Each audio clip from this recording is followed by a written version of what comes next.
Всем привет, друзья! Вы в настоящем моменте, меня зовут Виталий, и в сегодняшнем видео я хочу вам рассказать про недвижимость в Украине. Уже почти год как идет война, но жизнь продолжается, и людям интересно, что сейчас с недвижимостью. Продаются ли квартиры, сдаются ли в аренду, и вкратце я вам об этом расскажу. Я буду говорить про Ирпень. И даже не буду говорить про Бучу и про Гостомель, потому что уже даже в Буче и в Гостомеле цена от Ирпенской отличается, поскольку Ирпень находится к Киеву ближе. Напомню, город Ирпень, Киевская область, от крайнего дома в Киеве до крайнего дома в Ирпене всего лишь 5,5 километров. Пару слов о застройщиках. Дела сейчас у них очень сложные, и большинство строительств прекратились. Те, которые были на начальных стадиях еще строительства, вообще замерли. Некоторые застройщики, у которых есть финансовая подушка, так сказать, они продолжают строительство тех домов, которые уже были на завершающей стадии, для того, чтобы как-то их довести до ума и выставить квартиры на продажу. Но квартиры голые, так сказать, от застройщика сейчас не пользуются популярностью. И это понятно почему. Потому что люди, которые хотят приобрести квартиры, они сейчас ищут жилье, в которое можно сразу вселиться. Не делать ремонт, потому что ремонт — это еще несколько месяцев дополнительного времени и плюс к тому же дополнительные деньги. Это жилой комплекс Ибис. Мы когда-то о нем тоже снимали. Красивенькие небольшие дома. Вот там меня уже ждут Юля с Ладой. И Юля сейчас нам расскажет про квартиры, которые здесь продаются. Здесь одна, и в других жилых комплексах мы еще посмотрим две других квартиры. Привет, Юля, привет, Лада. Привет. Ну что, где квартира? Показывай. Уже замерзли. Да? Ждали меня долго. Сегодня у нас снежок, минус 3 градуса мороза. Ну так, ничего, нормальная погода.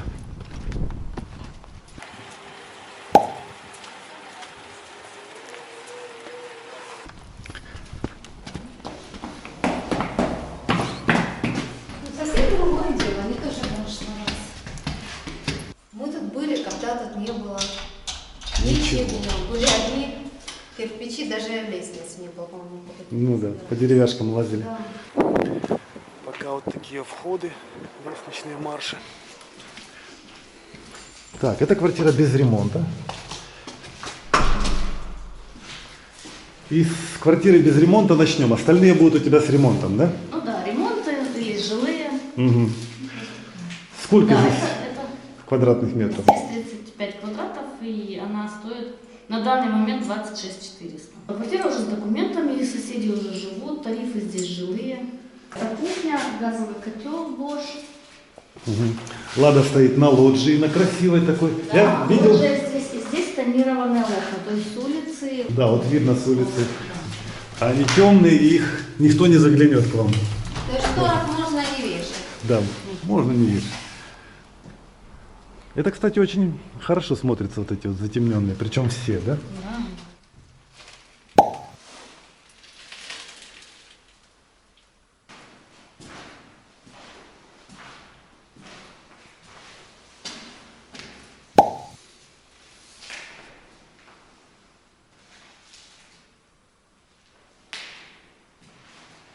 Ну, вообще, конечно, очень уютно здесь становится. Такие красивые дворики, ухоженные. Мне нравится, что дома невысокие. Клумбочки. И вот детская площадка, заборчик деревянный, дальше лесная зона. Сейчас на рынке недвижимости предложение превышает спрос. Очень много квартир продаются. И, соответственно, очень мало людей могут позволить себе купить или решаются купить, потому что ситуация в стране такая, что 11 месяцев идет война, и неизвестно, когда она закончится. Покупать квартиры сейчас очень рискованно. Несмотря на то, что цены на квартиры упали на 30%, все-таки они не упали слишком сильно, чтобы пойти на такой риск, вот, например, взять и за бесценок скупить какие-то квартиры в надежде на то, что они в будущем станут стоить уже как прежде. Если говорить о конкретных цифрах, то сейчас 1 квадратный метр жилой площади в квартире с ремонтом будет стоить около $1000. Это в среднем. В то время как до войны $1000 стоил 1 квадратный метр без ремонта. А без ремонта сейчас цена колеблется от $730 до $800. Это вот голая квартира, выставленная на продажу. Но такие квартиры сейчас не пользуются популярностью, потому что все хотят уже готовую квартиру, в которую уже въехал, заселился и все, и живешь. Видите, многие квартиры и дома повреждены. Когда-то мы уже снимали в этом районе, я показывал эти дома. Есть подробное видео. В Украине сейчас, скажем, в Ирпене ищут квартиры либо переселенцы с восточной части Украины, которые там каким-то чудом сберегли свои деньги или продали квартиры и здесь ищут себе новое жилье. Либо военные, которые сейчас, в принципе, неплохо получают. Или же сейчас еще существует государственная программа с октября месяца 2022 года. Эта программа называется ЕОСЕЛЯ. Это, в принципе, ипотека под 3% годовых. Для того, чтобы люди, военные, учителя, врачи, ну там есть определенные категории, не все люди могли себе взять в ипотеку дома. Возможно, под эту ипотеку попадают жители Украины, дома которых были разрушены. Вот, это надо уточнять. Но, видите, опять же, это всего лишь несколько категорий людей. И вот тут уже есть небольшая статистика. Со времени, с октября месяца, когда работала эта система, всего лишь 100 с лишним сделок по этой программе было осуществлено по всей Украине. Мы выяснили у Юли, что сейчас есть даже такие варианты квартир, когда квартира раньше стоила где-то приблизительно $60 000, да, с ремонтом. Но сейчас получилось так, что в результате войны она сгорела. И квартиру выставили на продажу уже буквально за $20 000. Ну, представляете, конечно, там сколько с ней работы. Это все ужасно. выгрести, вынести. Да. Ну, разница в 40 000. 40 000, да. Вот такие варианты тоже есть. Они, наверное, может даже и не редкие, поскольку у нас много поврежденного Это для жилья. оптимистов. Да. Те, которые оптимисты, те, которые верят в нашу победу, в наше светлое будущее, которое, допустим, можно сейчас хорошо вложиться, а потом эти квартиры реально могут быть очень дорого, то есть можно заработать. Но это надо все равно время. Да. Я думаю, все равно Конечно. сразу Конечно, не да. подскочит. Ну, смотри, поскольку я понял, что застройщики и вообще люди не спешат сбавлять цены на жилье, Не как бы ниже 30% не скидывают, ждут чего-то, значит, они все надеются на то, что Но... все-таки будет наша победа. Иначе бы сдавали за бесценок и удирали бы, правильно? Да. Но по моим наблюдениям все равно есть такая тенденция, что человек ждет, и если не продается квартира, а ему нужно продать, то он снижает цену до того момента, пока не найдется Пока не клиента. продастся, я понял.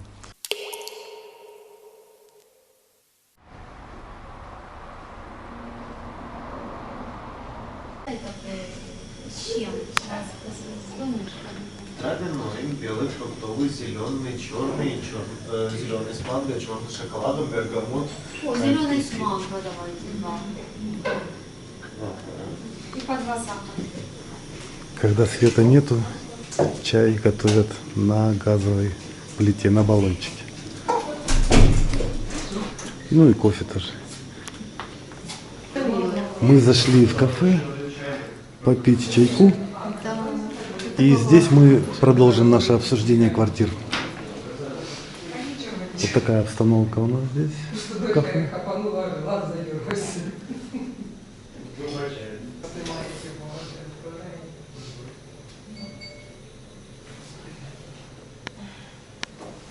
Мне так нравится, моя любимая кафешка, мы сюда часто ходим. Так, мы решили попить кофе в уютной кафешке и поговорить про те квартиры, которые мы вам покажем. ЖК «Новые метры парк», да? Расскажи про эту квартиру, что там в ней? Это однокомнатная квартира с ремонтом, с мебелью, с техникой. Вот все, как вы видите, все это остается. Вы только не забудьте тапочки свои взять. Это все, что вам нужно для, И можно заезжать и жить. для того, чтобы заехать, да. Вот, ее площадь 40 квадратов, цена ее 45 тысяч. Сколько стоила до войны? До войны она стоила в пределах 60-65, такого плана квартира.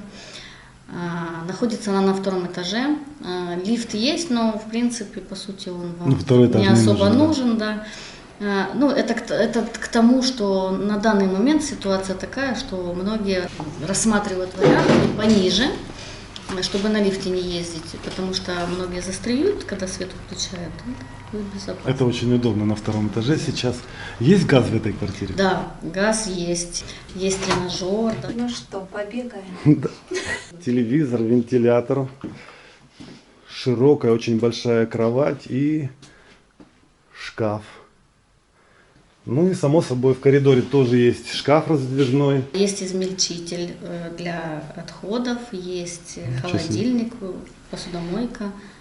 То есть нашпигованная квартира всем, чем только могли. Да, потому что люди делали для себя и покупали ту технику, которая, как на их взгляд, они считали, что она по качеству хорошая. Они уехали за границу и сейчас продают, потому что они уже обосновались там. Ну, понятно. Да, и это все из-за ситуации. Если бы не война, они бы жили здесь. Кстати, мне кажется, эта тенденция сейчас массовая. Сейчас много так, да, получается. Именно много продавцов из-за того, что они уже зацепились в Европе где-то и решили уже не возвращаться в Украину. Да. Мы в Украине здесь пережили уже несколько экономических кризисов. Я помню, в кризис 2008 года цены на квартиры обрушились буквально сразу больше, чем наполовину. Я хорошо запомнил, что были люди, которые перед кризисом купили двухкомнатную квартиру на Подоле в Киеве за 160 тысяч долларов. И потом мгновенно их квартира подешевела. Буквально за неделю подешевела до 70 тысяч долларов. Представьте, больше, чем в половину обрушилась тогда цена. А тогда просто был экономический спад и скачок доллара резкий. Потом в 2014 году у нас тоже произошел, понятное дело, началась война. Вся эта история с Крымом. И квартиры упали тоже в цене, в долларах. Предположим, даже можно сориентироваться по моей квартире, 40 квадратных метров, однокомнатная квартира. Мы ее покупали в 2013 году за 40 тысяч долларов. И потом, через год, она уже стоила 25 тысяч долларов. Вот так вот упали. Но в 2014 году спад шел немножко медленнее, чем в 2008. И вот я вам скажу, сейчас такая страшная война, непонятно, что будет. И сейчас... Почему-то, непонятно почему, квартиры не так бешено дешевеют, чем в те года, чем в те разы. Больше пользуются спросом аренда, чем продажа. Но все равно есть продажи. Если человек заинтересован и он хочет именно конкретно эту квартиру, конкретно в этом комплексе, конкретно в этом районе, то, естественно, он может и договориться, и торговаться, и все это обсуждаемо. И да, такие сделки происходят. Но в основном покупаются сейчас больше квартиры, которые ниже рыночной цены. Если это очень выгодно, то тогда да. То есть, если отвечать на вопрос, возможно ли сейчас продать свою квартиру в Ирпене, я скажу, да, возможно, но только в том случае, если вы сбросите цену больше, чем на 30%. Давайте я вам покажу реальные примеры квартир, которые сейчас выставлены на продажу. Это взято из закрытых чатов риэлторов, где они обмениваются информацией. Так вот, смотрите, вот квартира в 9-этажном доме на 8 этаже. Ее цена сейчас 38 500 долларов. Площадь ее 42 квадратных метра. А до войны за нее просили на 10 тысяч больше, на 9,5 тысяч больше. Просили 48 тысяч долларов. Дальше ЖК Сити Парк. Здесь квартира площадью 46 квадратных метров, однокомнатная, на 4-м этаже 16-этажного дома. Цена 47 тысяч долларов сейчас. И раньше за нее просили на 10 тысяч долларов больше, вот так, до войны. То есть можно сделать вывод, что все подешевело где-то на 10 тысяч вот по однокомнатным квартирам. Это все уже вторичное жилье и с ремонтом. Теперь вот двухкомнатная квартира без ремонта, 60 квадратных метров. И за нее сейчас просят 42 тысячи долларов. До войны просили 52 тысячи долларов. То есть получается без ремонта тоже вот как бы на десятку скинули и все. Это жилой комплекс Спарта. И здесь тоже есть квартира на продажу. Сейчас Юля нам покажет и расскажет, что почем. Напоминаю, если у кого есть вопросы по этим квартирам, которые мы показываем, то вы можете звонить Юле. Мы оставляем ее номер в описании. Можете уточнять по поводу цены и других квартир, которые продаются в Ирпене. Света нету, да? ЖК «Спарта». Да, это пятиэтажные дома, там лифта нету. Ну, эта квартира у нас в цоколе, она в жилом состоянии. Там нету газа, потому что по ГОСТам, ну, в цоколе как бы не предусмотрено. Электрика. Да. Все на электрике, отопление батареи электрические. Приготовить, кушать — это электроплита. Цена такой квартиры 23 тысячи, 36 квадратов. О, очень интересная цена. Да, как альтернатива, например, если человек откуда-то уехал и у него уже разрушен дом, то Это как бомбоубежище. и такой вариант хороший еще, потому что месторасположение хорошее. До Киева там минут 15-20 на маршрут. Да, там классный район, кстати, еще, да. А две лоджии, выход можно и из квартиры, и с улицы. Это уже как вам будет удобнее. Ну, до войны приблизительно цена такой квартиры была 33-36 тысяч. А это что? Два фонарика. Сверчки. Вы под шестерик не заказывали? Тут классное место. Тут как у Гребенщикова в песне «Я выйду в окно». Смотри, тут нету другого выхода, тут вот это выход. Можно считать его пожарным. Да. Лестничку А поставить. там классно, вот же, там классно сидеть, посмотри. А, Таких две. на Одна лоджии? здесь и одна даже. на кухне. Так вот фишка такая вот. А так это реальный выход на лоджию, да? Ну, я же тебе говорю. Ну смотри, как бы вот в соседней квартире так и сделали. Они себе купили такие ступенечки, которые, ну, просто как табуретка, ступеньки, вот есть такое. Они его ставят и сюда выходят. Вообще вход снаружи. Там есть замок, там... Через решеточку на замке. И в этот балкончик тоже можно заходить вот через это окошко. Ну, до войны Насколько просил? приблизительно цена такой квартиры была 33-36 тысяч. Ну и как обычно в Ирпене повсюду вот такие картины встречаются. Это соседние дома.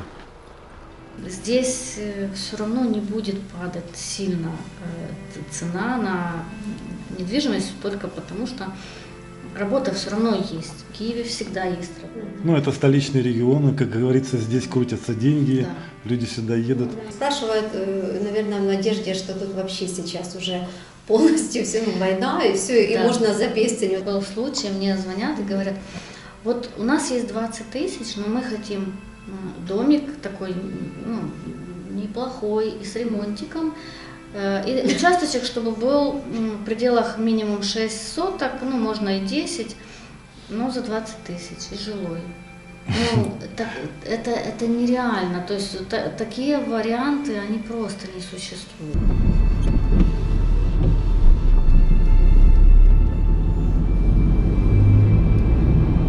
То есть надо, чтобы люди понимали. Ну да, будьте реалистами, ну, как ни крути, но... Война войной, но все-таки как бы...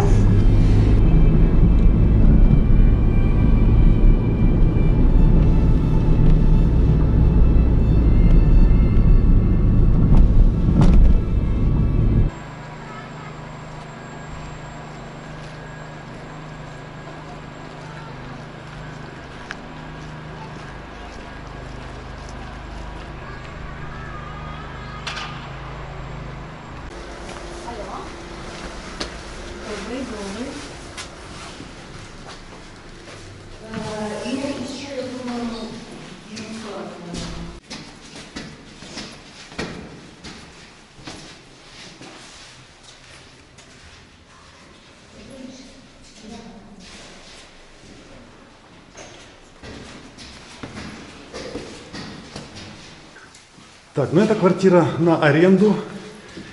Света нету сейчас, поэтому будем при дневном свете, просто вот как из окон идет. Ух ты, тут просторно. Сразу шкаф, здравствуйте, зеркальный.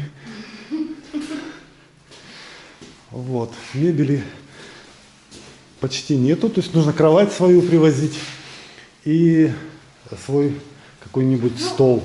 Между прочим, некоторым даже так больше нравится со своей кроватью путешествовать, со своими вещами, чтобы Если она есть. А если люди из другого города, то матрас. Да, зато есть кухня и вот холодильник, газовый котел, все здесь рабочее, батарея. Большое преимущество балкон. Мгм. Открытый балкон. Вот я люблю открытые балконы, Я это тоже люблю. классно. А напротив самый пострадавший дом в Ирпене, и который, кстати, вот видите, уже подлатали его хорошо. Так смотри, как активно ведутся работы по фасаду. Смотри, люльки стоят. Да, вон, видишь, наверху люлька, работают люди. Даже сейчас, когда -3, и то они все это доделывают. Вот такие здесь балкончики с такими изогнутыми перилами. Напомни, какая цена? 4. 4000 за эту квартиру. Смотрите, здесь очень просторно. Здесь вот немножко плитки, дальше ламинат, можно босиком бегать. То есть Тепло. это та квартира, которая за самую дешевую цену можно снять, да? Вот, ну, как для бы дешевле однокомнатной. вряд ли, да? Уже там будет комната. Слушай, да просто надувной матрас купил, и Да, первое время я можно же спать. Ну, зачем надувной? Можно обычный взять, в пределах 3000, наверное, будет стоить. Ну да. Просто положить матрас и как-то можно жить. Главное, что тут автономное отопление, тут опять-таки газ и котел, и здесь можно как бы... Ой, какая здесь плитка такая интересная. Жаль, что нету Я света. присвечу. Она такая вроде как потертая, лофт. Ух ты! Интересно. Ну, стиральная машинка есть. Да, из Зайди, техники зайди. все необходимое есть. Зайди Ванна. туда, покажи. Я просвечу. Мгм. И видишь, еще 2 вида плитки здесь. Ну, все очень красиво. С рынком аренды квартир. Ну, Там там вроде получше. пооживленнее, да? Поживем. Расскажи, в какую цену сейчас можно снять квартиры в Ирпене и какие пользуются популярностью, какие требования люди выставляют? Однокомнатные, пусть бюджетные, более-менее, в пределах за 4-5 тысяч можно найти однокомнатную.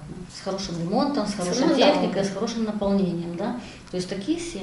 А если обычное наполнение и среднее состояние квартиры, это 5-6. 5-6 тысяч. Двухкомнатные от 7. Но еще многое зависит от того, есть ли в квартире газ, да? Конечно, да, газовые, особенно газовые плиты. Это сейчас первый вопрос, который задается, и первый момент, на который обращается внимание при, например, просмотре фотографий. Я думаю, скорее Добавить. сдастся та, которая с газом, чем с Конечно. электрикой, наверное, очень сложно. Да, Ну, с сейчас электрикой, да, сдаются, но они тогда дешевле. Ну, еще люди не хотят верхние этажи, потому что, опять же, когда И отключается... лифт, да, если верхние этажи, это как вот, например, до 5-го люди еще нормально Ходят. рассматривают. Да, если же уже выше, 8 этаж уже не сдашь. наверное. 8, 9, да, 10, а есть у нас и 16-этажки, то очень под большим вопросом. Ну, хотя у меня был клиент, Тоже который дешевле. говорит, я 2 раза иду по этой лестнице. Утром я вышел и вечером я зашел. Мне говорят, хоть на 16-м. Я могу, говорит, и пешком. Да. Поэтому тут уже все индивидуально. И, Такой вопрос. Условия аренды. условия аренды, как обычно, это первый месяц, залоговая сумма в размере первого месяца, и если через риэлтора, то риэлторские услуги 50% от стоимости 1 месяца. А мы можем посчитать, сколько это человеку нужно денег для того, чтобы снять Ну квартиру? да, это элементарно. Если цена 5000, значит 5 плюс 5 и плюс 2500, 12500. Если же это 7, то 7 плюс 7 и плюс 3500. А, то есть это уже будет 18 500, да? 17 500. 17 500, вот я математик. То есть, ну, я хочу, чтобы люди понимали, сколько им нужно денег для того, чтобы вот приехать сюда в Ирпень, снять квартиру приличную и уже начать жить.